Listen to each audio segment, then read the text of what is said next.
Hello and welcome, I'm Foulplay Gaming and welcome to another Achroma video. So this is another tier list. Part 1 of my tier list was the Curse of Curdle Hill, which you can see the link up in the top below or down in the description. In that video we took all of the Curse of Curdle Hill cards and put them into a tier list, and now we're going to be doing exactly the same for the second realm of Achroma, which is called the Siege of Draco Temple. So before we get started, let me do a quick explanation again of how each of the tiers work and what sort of rules I'll be following as I do this. So firstly, S tier is going to be reserved for cards that I believe are just so good that if you can put them in your deck, you will. Like, you're almost silly if you don't. A tier is cards that are absolutely brilliant, and critically, they work on their own. So they're really good cards, but they don't rely on other cards to be good. They are just good in their own right. B cards are kind of a little bit tiered down of, they are really, really good, but they are only good when you actually kind of, you rely on having other cards to make them work. C tier is kind of, right in the middle of, they're not terrible, they're not great, they do a job, that's about it. D tier is kind of the opposite of B tier, so, it's the opposite of A tier, really. So they are bad cards that essentially don't necessarily need to work with other cards to do a job, and F tier are cards that I think are going to be really, really bad, and on top of that, they only get any value if you do something with them anyway. So with that, let's get straight into it so this video isn't too long. Starting with the promo card. Now, the promo card for Curse of Curdle Hill, which is exactly the same because it's a 4-cost card with a Steel 2, I put an A tier, so I'm going to put an A tier as well, just to be fair. Okay then, so we're starting with the Legendaries. Oh, and sorry, the other thing to mention was the rule that I set myself, which is that even though we are doing every single card in one tier list, just to be very clear, I'm still kind of comparing Legendaries to Legendaries, Rares to Rares, and then everything else. So if by the end of this tier list you see a Legendary down in C tier, but you see a common card up in S tier, I'm not saying that the common card is better than the Legendary that's in C. I just mean when deck building, pick a Legendary in S and pick the commons that are in S. We're still kind of comparing them based on their rarity, but we're doing it in one tier list just to keep it nice and simple. So yes, Draco is our first Legendary. So he is a 6-cost dragon, and he gives you +1 for each of your dragons, and the action is draw 3 cards. I'm going to personally put him, it's between A and S tier. The drawing 3 cards is incredible. Card draw in this game is brilliant. So being able to draw 3 cards is just an absolute, you have to go for it. And there are a lot of dragons that you can play, which means that you can get a lot of those points back. But it's only +1 for each dragon. So purely for the fact that he's 3-card draw, I am going to put him in S. If it wasn't for the 3 cards, if it was just 1 for each dragon, I'd put him in A. But I'm going to put him in S tier purely because of those 3 cards. Next, we're going to look at Entombed Elders. Entombed Elders is just, it's crazy. The fact that it's a Steel 2, which is, hey, fantastic, and it cannot be erased. There are some cards coming out in the new realm, Fall of Flutterby, which will be able to handle this. And technically, yeah, it's just insane. Within this realm, there is literally no way to get rid of it. It cannot be erased. For that matter, it has to be S tier. It just has to be. It's one of the only cards you play that just won't die. It has to be S tier. I don't know what more to say, really. Next, we have Tenebris. So Tenebris is a Steel 3, cost 6, and his action is he erases a character or location. Again, really, really good. Stealing 3 is fantastic. Costing 6 having 6 shards means that it can, hold up to someone like Draco. And being able to erase a location or character is very good. I'm also going to put him in S tier. I feel like compared to the Legendaries in Curse of Curdle Hill, a lot of the Legendaries in this realm are S tier. Like, you can't go wrong with choosing either of these 3 as your Legendaries. Then we have Tengri. So Tengri is a +2, costs 5. Choose one other player. They can't deploy actions, locations, or character during the next turn. Now, Tengri is the first one I'm actually going to put in A tier. You know what? No, I'm gonna go B tier. I'm sorry, Tengri, I'm gonna go B tier. The reason why is, firstly, look at the overall kind of net value. You're spending 5 to get him out. And you're only getting 2 back. So it's going to be 3 turns before he's paid for himself.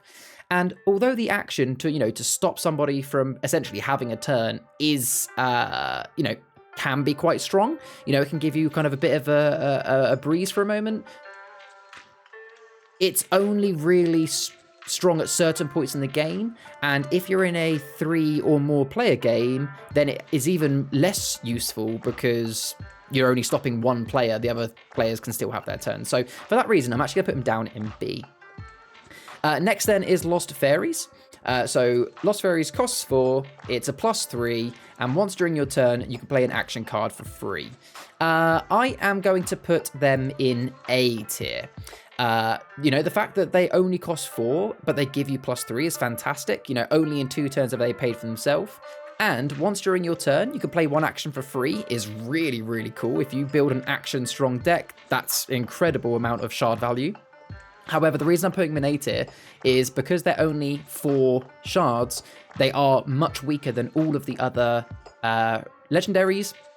And most rares with an object can easily get rid of Lost Fairies. They're just too vulnerable. I'll be honest, from most of the games that I've played with Lost Fairies, they haven't actually stayed out on the board for more than a turn or 2 to be able to be used. So for that reason, they're good, they're very good, but I'm not putting them in S tier. And then the last legendary is Vortigern. So Vortigern is a cost 5, steal 1, and you get to choose 2 of the following Chroma shards, and you raise all cards with the chosen colours. But funnily enough, you almost certainly won't be choosing red, because otherwise you would get rid of Vortigern himself.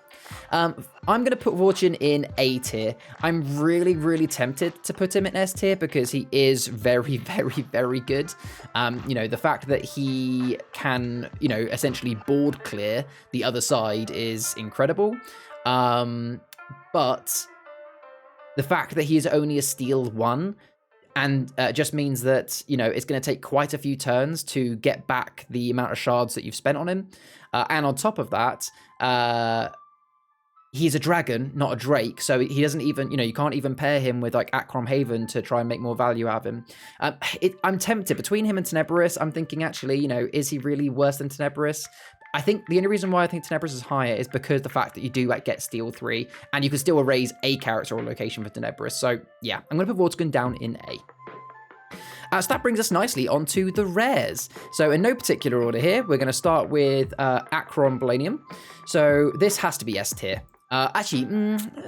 Okay, so if you're building a Drake deck, it is S tier. Yeah, ooh. It's tempting, because if you're building a Drake deck, it's S tier. If you're just talking about generically against all other rares, I guess you'd say A tier. But either way, very, very strong card. It's a -2, costs 5, but all of your characters with Achroma get protection from Chroma, which is just so strong. I'm going to put it in A tier. The only reason why I don't want to put it in S tier is because it does cost 5 shards. And it's only good for Drake decks. It's not something that you should, reminding myself that S tier is supposed to be cards that can work in any deck. You must put them in. Achroma doesn't fit that bill. Next then is Chromatic Extinction. This one absolutely is S tier for costing 4, and you can erase all characters or all locations and research 2 is just incredible. Just board clear is always strong, and it costs 1 less than Vortigern, who is the other board clear that we've seen so far. Yeah, has to be S tier. If you put that in, and you won't regret it. The next rare then is Corrupted Portal. So Corrupted Portal is a steal 2, cost 4, action research 2. Honestly, I'm going to put this down in B tier. It's nice that it's a steal 2. It pays itself back in a couple of turns. Researching 2 is always lovely. But apart from that, it's kind of underwhelming. I'm even tempted to possibly put it down in C tier. But the only reason I'm putting it in B tier is because, as I've said a few times in this video already, card draw is really important in this game. So being able to research 2 is good. I'll put it in B tier. Next is Ignis. He's a 4-cost character. He is a 2 gain. And when Ignis attacks, you get to erase a character or location with the same canvas with a shard value of 3 or less. I'm going to put him in... I'm again tempted between A and S tier. The fact he costs 4 is good for a rare. +2 means he's paying for himself back on in 2 turns. It's his ability that when he attacks, you can erase a character or location from the same canvas with 3 or less. So you can either do one of 2 things. You can either basically kill 2 things at the same time, including a location, which normally can't be destroyed, or it just means that you're able to attack another 3-cost character with maybe an object of power and not die because you could use his power to kill it first. Yeah, I think I'm gonna have to go S tier. I'm gonna have to go S tier. He's just so strong. He gives you so much consistent board clear whilst also giving you resolve. Next then is Impondulu. He's a 3-cost card, gives you a +2, so you're getting your shards back, and he gives another other characters on your canvas protection from Achroma. I'm going to put him in B tier because, again, costing 3 is great. He's going to pay for himself, but his ability is only really good if you're playing against a Drake deck. It's a bit situational, and on top of that, he's quite weak. So even though he gives you other characters protection, he himself will still die pretty quickly from any of the other Drakes we've seen so far. So for that, I'm going to put him in B tier. He's not a bad character, though. Jade Dragon Pendant is the next rare. So when this card is erased, return it to your hand. It costs 3, it's an object of power, and it's also a block 1. I have to put it up in A tier. I'm tempted to say S, but it's one of those ones that, it is really, really good. The fact that technically it will never get erased, you can always have it back in your hand, but you still have to pay 3 shards every time you play it back down, and you're not going to get any shard value back for every time you play it. Although it blocks 1, it's going to cost you 3 every time. Very, very good, but just not S tier in my opinion. Materno, costs 3, +2 cards, and all characters on your canvas with a shard value of 2 or less get protection. I'm going to put this in B tier because it's a very, very good card, but as I said with B tier, Materno is only good if you pair it with a deck that has loads of cheap dragons or just cheap characters. If you don't, then Materno is essentially useless. Mirror Sanctum, I think we all know where this is going. Mirror Sanctum has to be S tier. The fact it costs 1 and you can copy another location gaining all of its abilities is incredibly strong. The fact that you could use that to get a second Entombed Elders is ridiculous. And don't keep in mind that Mirror Sanctum does allow you to copy your opponent's locations. So if your opponent has a good location, you can use Mirror Sanctum to copy it. It's just, for 1 shard, that is ridiculously powerful. Next then is Prying Eyes. Look at another player's hand, choose a card from it, and immediately play it for free on your canvas. Now, this might ruffle a few feathers, but I'm actually going to put this into C tier. Actually, I'm going D tier. And the reason why is it's too much risk. It costs 5 shards. Now, let's be honest, the only way that this would really, really be worth it is if you were to look at a player's hand and find their legendary or one of these rares that cost, 4, 5, or 6. Only if you were able to do that would you actually have the shard count being worth it. You could argue that even if the card you pick out isn't 5 shards, but maybe like a Breath of Ice, that means that they can't counter you, then that could still be a good play. But critically, there's 2 things I want to bring up with Prying Eyes. 1, it only allows you to look at 1 other player's hand. So in a 3+ game, it becomes, much less powerful. And secondly, it relies on them actually having decent cards in their hand. They could have absolutely nothing or nothing worth it. For me personally, I think this would be better if it was a 3 or 4 cost card. For 5 shards, it's just too. It's just too risky. It goes in D tier for me. It's more likely you're going to use that if you have that in your deck. You're going to use it to trade. Next then is Umbra Aqueous. It is a 3-cost Drake that is -2 in the resolve, and when Umbra Aqueous attacks and erases a character, gain the erased character's shards. I'm going to put Umbra in B tier, because although he is very good, and the idea of, erasing a character and gaining those shards is very, very nice, that's a great way of gaining shards. The issue I have with Umbra is he's too low on shards himself.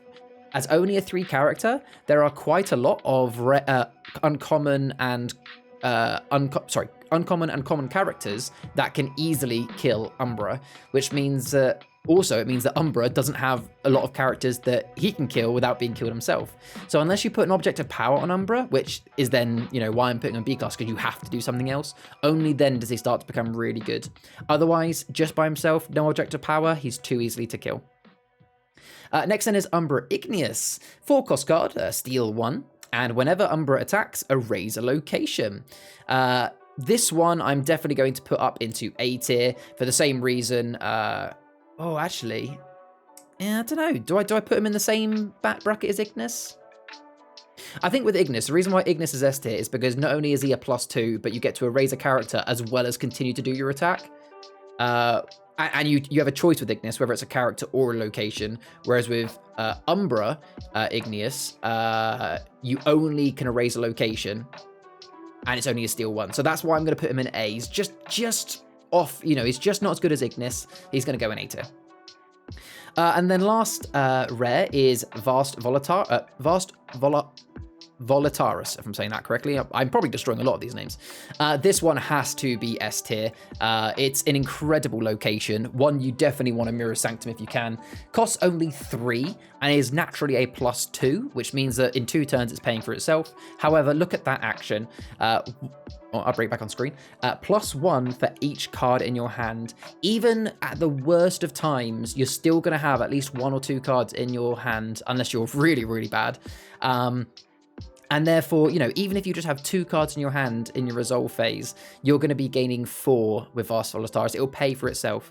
And if you know this card is coming up and you can then just keep, you know, double drawing rather than trading, you could quickly be in a position where you have 6 to 8 cards in your hand, and that instantly becomes one of the highest gain potentials in this entire realm, to be honest. So yeah, has to be S tier. If I could have an S plus tier, I'd put that in there right away. Okay, so that is all of the rares. So we're going to go into the uncommons now, and we'll separate these by what type of card they are. So starting with uncommon actions, we've got Breath of Fire. Breath of Fire is going to have to go into S tier. Of all the actions, this is brilliant. It does cost 4, but the fact you can erase a character and a location is just incredibly strong. You know, the fact you can do both is just really, really good. Next is Dragon Defenses, so erase up to 2 Drakes. I'm going to put that into B tier. Costs 4, and you're getting rid of 2 Drakes, so you could argue that it's similar to Breath of Fire, but the difference is here, it has to be 2 Drakes. If your opponent hasn't got Drakes out, if they've got Dragons, like their Legendaries, it'll basically do nothing. So for that reason, it's a good card, but B tier. Next is Drake Ambush, which is the opposite of Dragon Defenses, and obviously that's going to go in B tier as well, right next to Dragon Defenses for the same reason. Next we have Restless Research. So this costs 2 and allows you to research 3. Okay, so this is an interesting one. I'm personally going to put this one up into A tier. I've spoken multiple times, so I'm going to sound like a broken record, that card draw is really, really important. Now, I appreciate this isn't card draw, because you'd still have to spend you know, up to 3 shards to then actually draw those 3 cards, but I'm still going to put it into A tier, because even if you only spend 1 more shard to, you know, pick up 1, you can put the other 2 down in any order you want. For 2 shards, being able to kind of know what's going to happen in the next few turns is great. So then we move on to the uncommon characters, of which the first one I've got here is Cerulean Draco. So this is a 3-cost card, +1 in the resolve. An action, all other players must discard a card from their hand. I'm going to put this one in... C tier. I think it's going to be my first C tier. It is a good card because, you know, it's good to have a 3-cost attack. You know, it has a bit of resolve, and discarding a card is nice, but the reason why it's going in C tier is the players get to choose which card they discard, so they can easily just throw away something that they didn't want. Now, yes, there could be a situation where all the cards they have in their hand are important, so you're forcing them to get rid of something good, but chances are that they have a card in their hand they don't care about getting rid of. And other than that, Cerulean Draco isn't that interesting. C tier for that reason. Next is Impious Drake. So cost 2, -1, choose a player, they must erase a card. Really good card. I'm putting it in B tier because I think for 2 cost to be able to erase a card is really good. But the reason it's not going in A tier is that they get. Actually, you know what? No, I'm gonna put it into C. Ooh. See, I'm really tempted to put it in C tier for the same reason I put Ceruleum in. That with Impious Drake, the person themselves has. I don't know. I am gonna put it in B tier, and here's why. Because getting to erase a card is fantastic, but one thing you can do with Impious is you can wait until they only have 1 or 2 cards on their canvas that are their best cards, and then play it, forcing them to get rid of one of their best cards. So that's why it's going to go in B tier and not A tier, is because you need to play this Drake at a set time when it is going to hurt them no matter which card they erase, rather than when they have loads of like baby dragons out they don't care about. Next then is Minima Draco. So it costs 3, it's 1 in the resolve, and the action is choose another character, draw 1 card for each character on their canvas. I'm going to put that in B tier, because for the cost of 3, you're not really getting much back in the resolve, albeit I will say that I know I keep mentioning this whole about, you know, how much resolve do they give you back. I'm fully aware that with dragon decks, you know, the whole point is you pair them with Dino Curse or Dragon Defense, Strength in Numbers, but still, you know, we've still got to think that if those cards don't come up, you've just spent 3 shards and it's going to take 3 turns to get those back.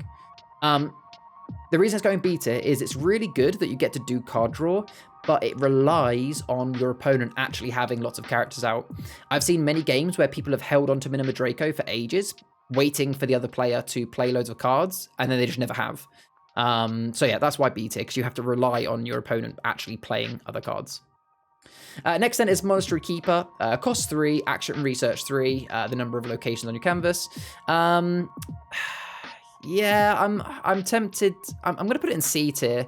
Now, this is probably causes a bit of controversy, because I put Restless Research up in A tier. That costs 2 to research 3.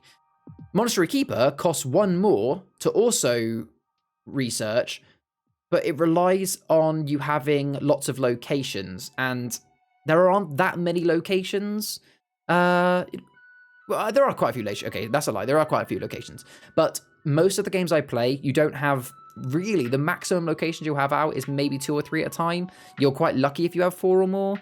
So I just feel like you're never really going to get that much research out of him. And the fact you're paying 3 shards, even if you were to research 3, you know, it's not as good as Restless Research, because you've now spent the extra shard.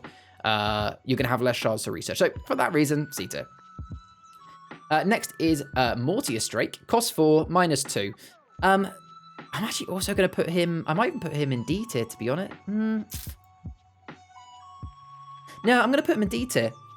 I don't like putting anything in D tier, but the reason why is he just costs so much. As you know, for cost, you'd expected that to be, that those are the type of shards you'd expect to spend on a rare. All he's really getting you is a -2, which, okay, is nice, but it's not game-changing. And yes, okay, you know, having a 4-cost card means that he can tackle most of the cheaper characters. But for 4 cost, you'd expect something else. I'd expect him to have some form of action, just something. And for that reason, D tier.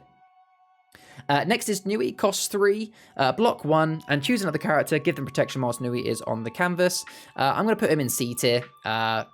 Nice card, good to get some block out, nice to give protection to another canvas, but it's only whilst Nui is on your canvas. So what this means is that you can use Nui to give protection to your Legendary, for example, and it basically just means that your opponent has to kill Nui before killing a Legendary. But the reason why it's going in C tier is that relies on you actually you have to have a good card out first, because if you play Nui first, it'll be a waste. And secondly, he only has 3 shards, so unless you now give him an object of power, he'll just get deleted really quickly. And last is Ruba Draco. Cost 2, gain 2. I'm going to put him in B tier. I just like the fact that I'm very, very happy. You know what? No, I'm going to go A tier. I'm going to go A tier. I like any card that you can play out and it repays itself back in 1 turn. But he hasn't got an action. No, B tier. I'm going to go B tier. Because he relies on the fact that he needs to survive more than 1 turn, which he might not considering he's only 2. So I'm going to put him in B tier. I'm still quite happy with him. Okay, so now we move on to the uncommon locations. First one I've got on my list here is Achroma Blockade. Cost 3 and dragons cannot attack. This is going to go into B tier for the same, again, B tier is supposed to be cards that rely on other things happening. Fantastic card, can completely change the game, but only if you're playing against a dragon deck. On top of that, if you're playing a Drake deck where you have Tenebris or Vortin as your legendary, these guys are dragons, so you can't even then attack with your own dragon. So for that reason, B tier. Achroma Haven. I'm going to put this one in A tier for the same reason I want to put it in S tier, because it's an amazing way of getting some steel, but I'm going to put it in A tier for the same reason that I put Achroma Blanium in, and that is Achroma Haven is only good if you are actually playing it in a Drake deck, and on top of that,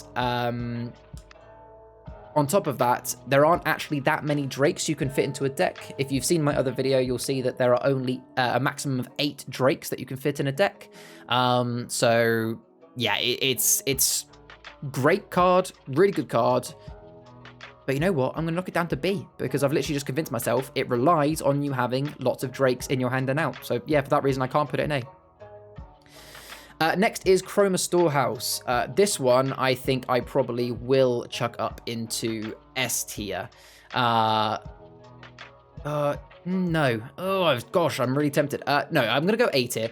It costs 3, gives you a +2. You get to choose one of the following shard colors, and you can gain 2 for each card on your canvas with that color. Now, actually, no, I'm going to go S tier, because here's why. Even as a bare minimum, let's say you have no other cards currently on your canvas. If you just play Achroma Storehouse and say, I choose red, you are already gaining an extra 2 shards. So it is literally paying for itself and giving you an extra shard just by playing it by itself.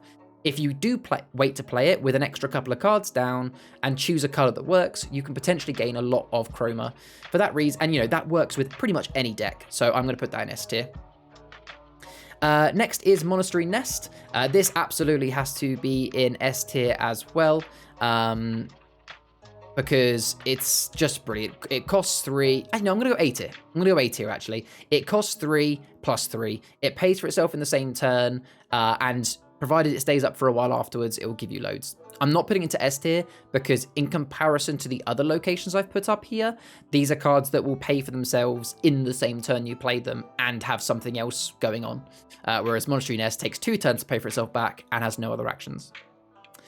And then lastly, we've already got that one. So now we're moving on to the uncommon objects. We've got Achroma Claw. Achroma Claw, I'm going to put up into B tier. Yeah, B tier. The reason why is the reason why is because it is very good. The fact that you can attach a poisonous card, you could attach that to a really low cost character and then attack somebody's legendary and then bang, they're dead. The reason why it's not great is 2 reasons. One, it's a one-use wonder. As soon as you've used it once, if you're attacking anything that has 2 or more shards, then it's going to disappear. So it's only useful for essentially 1 attack. Secondly, it's only poisonous to chroma. So if you're trying to attack another Drake, then it's not going to do anything. And thirdly, because you can't play Achroma Claw on the same turn that you attack, as in you've got to play this during your deploy phase, that means that what will likely happen is that when it's your opponent's turn, they will use one of their weaker characters to get rid of the Achroma Claw so that you can't then use it on their legendary or higher cards. So, your opponent has a turn to potentially get rid of it before you can attack their better cards. So for that reason, there's too much that could go wrong. It's not a guaranteed, usage. I'm going to put it in B.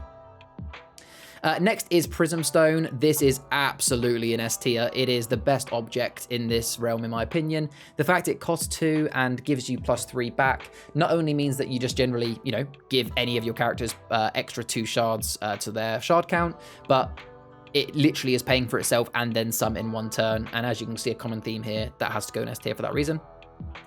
And then we've got Ring of Fire, which costs 3 and steal 1. I'm personally putting this into the C tier because although it is nice to have a 3-cost ring of, object of power, meaning that, you could turn your legendaries into a 9-shard character, having that sort of boost is really good. And the extra steal 1 is nice, but I don't know. I think it's a bit underwhelming. It's only 1 steal. I'm just going to see. It's not amazing, not terrible. That's C tier. And then lastly, move on to the commons. So starting with the common actions, we've got firstly Breath of Ice. This is going to go into A tier. It's very good, cost 2 to raise a location. Reason it's not S tier is because, it's not a location or a character, it's only location. Next, we have Achroma Overflow, which costs 2. You choose one of the following chroma colors, and you gain shards in your bank equal to the number of shards of that type on your canvas. I'm going to put this up into S tier as well, because the fact is, again, it's a card that will pay for itself even if you literally played it by itself. So it means as long as you just have one other card on your canvas, with either red or any of those other colors, you're going to essentially make your money back. And played at the right turn, literally could be game-changing. I'm going to stick with S tier. I'm tempted to go down to A tier because if you're doing I am going to go down to A tier for Achroma Overflow, just because if you're doing a Drake deck, then suddenly that becomes useless. I will keep Achroma Storehouse up there because that basically pays for itself, but actually, as an action Achroma Overflow, I'm going to go to A tier just because it does rely on it not being a Drake deck. Next is Research Collection. It costs 4. Each player discards 1 card at random. You may put one of these cards in your hand. I'm going to put this one down into D tier because it is good. Sorry, it could be good, but it relies heavily on you being in a 3 or more player game. And even then, even if you are in a 3 or more player game, they get to discard a card at random. You're not guaranteeing a good card going. And yeah, you get to put one of them into your hand, but then you still don't get to play it for free. For 4 shards, I'll be honest, most of the time you're going to trade that. In fact, you know what? I'm going to put it in F. I'm going to put it in F tier. The reason why I'm putting it in F tier is because the more I think about it, the players get to discard a card at random, which means that, it's not guaranteed to be anything good or bad. You only get to put one of the cards in your hand. It's only really going to be, it might be really good in a 6-player game, but how often are they going to have those? Yeah, you know what? That's going to be my first F tier. It's pretty much trade value only, in my opinion, there. Next is Ritualistic Notion. Sacrifice a card from your canvas to then erase any character location. It costs 2. I'm going to put I'm pretty much going to be putting... No, I'm going to put Ritualistic Notion in B tier. Because of all of the sacrifice cards, there are a few more we're going to talk about, it's definitely the most usable one, because it only costs 2 shards. You get rid of 1 card from your canvas, which could be something that is going to die next turn anyway, and then you get to erase a character. It's a good way of, if you've got a cheap character out, like Ruba Draco, and they have their Umber Igneous out, next turn that you're going to get your, the Ruba's going to die anyway. Wait till after your resolve phase, get the resolve from Ruba, then before you end your turn, use Ritualistic Notion, sacrifice your Ruba, kill the Umber Igneous. It can be a good card, so I'm going to put that in B tier. Next is Ritual of Knowledge. This is sacrifice, erase a card from your canvas, draw 2 cards. I'm personally going to put this one in C tier. Although it is quite nice that you can draw 2 cards, the thing is, when you actually tie up the maths here, you're spending Ritual of Knowledge as a card and sacrificing a card on your canvas to gain 2 cards. So you're kind of not actually gaining any cards because you're throwing Ritual down and 1 on your board to gain 2. So you're kind of breaking even. The only time you'd ever use Ritual of Knowledge is if you're in a situation where you have a card on the board that, like I said before, is going to die. You've got basically no cards in your hand or no good cards, and you're desperate to draw something good. At that point, you might play Ritual. For that reason, it's going in C tier. It's kind of, yeah. The next one is Sacrificial Ritual, and I'm actually going to put this one into D tier. In a 3, 4, or 5, or 6 player game, this could become quite good, but considering that most games are played 2 player, sometimes 3 player, for you having to sacrifice a card from your, compare it to Ritualistic Notion. With Ritualistic Notion, you get to choose which character or location you get rid of. With Sacrificial, they get to choose. So unless they're in a situation where they've only got 1 or 2 good characters on the board anyway, a bit like when we discussed Impious Drake, they're going to get rid of the card they care about least. And like I said, it's going in D tier because it's only really useful in a larger player game. Next is Search for Wisdom. This is definitely going to F tier. I really don't like this card. It is another card that I pretty much throw into a deck purely for trade value. It costs 4. You get to draw 3 cards, which, hey, we like card draw here, but you have to keep 1, trade 1, and give 1 to another player. That's just too... I know that this is supposed to be a card which is like, hey, risk, risk v reward, but let's be honest, why would you ever... You're not going to have a deck. You're not going to build a deck that has cards that you don't want. So you are guaranteed to pick up 3 cards that ideally you want to keep. So the fact that you get to, you get to keep 1, yay, but you still have to spend shards to play it. You then trade 1, well, that's all well and good, but maybe you didn't want to trade it, and you're probably not going to trade your best one, so you're not getting many shards back. And you have to give 1 to another player, which, even if they trade it, you're just giving them a free trade card. It's too, in my opinion, to make this card not F tier, it would either have to cost only like 2 shards, or if they made it that it was draw 3 cards, play 1 for free, trade 1 and give 1 to another player, then it might have some value because you could then potentially, if you're lucky, have a rare or legendary you could play for free. But yeah, based on the card how it currently is, F tier in my opinion. Next is Strength in Numbers, +2 for every dragon character on your canvas. This is going straight up to A tier. The only reason why it's not going to S tier is because it relies on you actually having dragons in your deck, which I appreciate is, a lot of the characters. There's not that many Drakes. But however, it's still got characters like the Monastery Keepers, Nui, Rock, stuff like that. Again, S tier is supposed to be cards that would work in pretty much every deck, so therefore it's going down in A tier. Next is Rummage, costs 1, research 1. If you keep the research card, you may pay an additional shard to repeat this ability. What this essentially is, it's an infinite research, but it costs 2 shards per card you want to draw. I'm going to put this in C tier, because if you have, actually I'm going to go D tier. I'm going to go D tier, and here's why. It's only ever really going to be useful if you have, loads of shards, and I'm talking 15 plus shards. Then it might become useful because you could then, 2 cards per shard, 2 shards per card means that you could spend, maybe 6 to 8 and get 3 or 4 cards. But the reason I'm putting it in D tier is because 1, it has no trade value. So if you don't use it, it's basically going to be useless because it's only 1 trade. And if you are already at, 15 or more shards, you're not really going to want to pay, 6 to 8 shards to pick up 3 or 4 cards and actually make good use out of it. You're going to want to keep your shard count high to actually play more cards or potentially win. So yeah, D tier for me. And then we come on to... Oh, where are we now? That was the common actions. We're now coming to the common characters.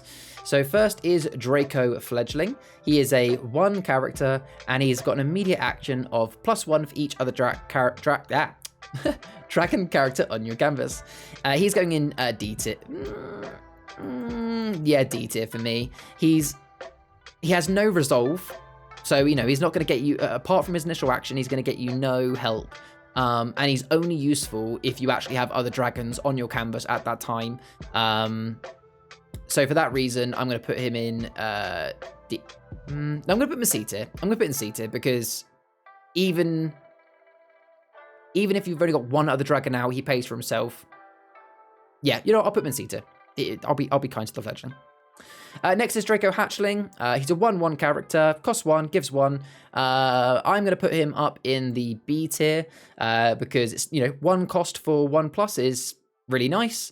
However, he is quite likely to die, so the reason he's a B tier is because he's only good if he survives a couple of turns.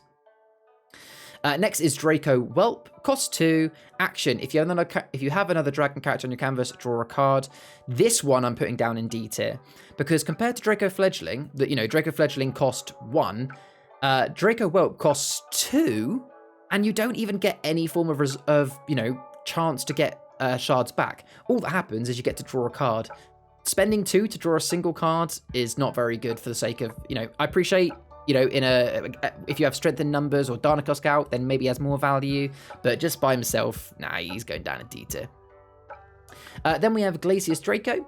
Cost 3. Once per turn, you may defend another character on your canvas. I'm going in C tier. It's really good that you can defend. I like defend. It's a great mechanic to protect some of your other characters. But the fact that he has no resolve is going in C. Again, I appreciate that with dragons, you're supposed to play Strength in the Numbers or a character like Darnacusk to be able to get more value out of that. But that's heavily relying on you having one of those cards coming out. So for that reason, C tier. Next is Laquito Draco. Cost 3, action, draw a card. Also putting that in C tier for the same reason. It's great to get great to get another dragon out for Strength in Numbers and potentially Darnacusk, but spending 3 to draw a card and just have a 3-cost character with no resolve, again, it's kind of yeah. Next is Malleum Drake, costs 1 to -1. For the same reason that I put Draco Hatchling in B tier, I'm going to put him in B tier because you get good value out of him in 1 turn, because you get a nice -1. Quite cheap to get out, especially if you can have your Achroma Haven out. And he's going to be good if he can survive more than 1 turn. And then we have Monastery Librarian. Cost 2, and action, you can research 1. I'm going to put him down in D tier because, yeah, it's great that you can research 1, but the fact that you have to spend 2 shards to do it, and after that, he is essentially a useless character, even more useless than the dragons, because there's no card that says, +1 for every other character on your board that I'm aware of, unless I'm going crazy. I mean, you might be able to use him with a Achroma Storehouse maybe, but I'm grasping at straws. He's going in D tier. And lastly is Rock. So cost 2, steal 1, must attack a character every turn if possible. I'm going to put Rock in B tier. The fact that it's a 2 card and has a steal 1 is, I think, quite nice. But, actually, I'm going to go C tier. No, I'm going to go C tier. Reason being is that the fact that you have to attack every turn, it is very easy for your opponent to get out a character that has 3 shard cost. There's a lot of them. It means that Rock is almost certainly committing himself to die. The only time that Rock actually becomes good is if you have something like Achroma Blanium, where Rock would then be protected, or if you maybe had a Materno out to protect them, or maybe if you have just any other way of protecting your Rock, like a Nui. Essentially, if you pair Rock with something that gives him protection, becomes quite good. Otherwise, he's kind of meh. And then we move on to the common locations. So we have got Draco Graveyard, cost 2, -1. Once per turn, you can discard 2 cards and dig 1. I'm going to put it in D tier. And the reason why is, 2 shards for a -1 as a constant location. Remember, locations often stay on the board for longer than characters.